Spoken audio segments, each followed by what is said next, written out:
y a un an, presque jour pour jour, je filmais un château rose et un mémorial de la Première Guerre mondiale et ça a changé ma vie. En effet, aujourd'hui, grâce à vous, c'est déjà le jour 63 de mon tour de France en 80 jours. À l'époque, je n'osais pas parler dans mes vidéos, j'avais même pas 10 000 abonnés et je pouvais pas deviner où j'en serais aujourd'hui. Pourtant, ces images du Haut-Königsbourg ou du mémorial du linge vous ont énormément plu et ont aidé à me faire connaître. Alors, un an plus tard, je reviens ici pour vous raconter tout ça avec ma voix. Parce que oui, le Haut-Königsbourg vous a plu pour son côté visuel il y a un an, mais ce n'est pas qu'un château rose, son histoire aussi est complètement folle. Construit au XIIe siècle, il a vu défiler chevaliers, empereurs, guerres et pillages.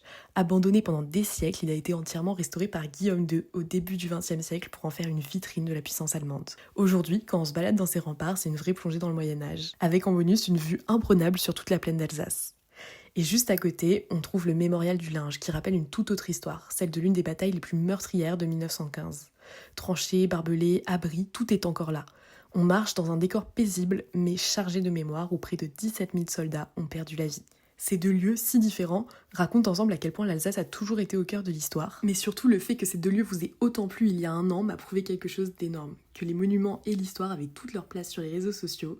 Et c'est ce déclic qui m'a donné l'élan de continuer, jusqu'à réaliser ce rêve de parcourir les lieux culturels français. Alors merci encore et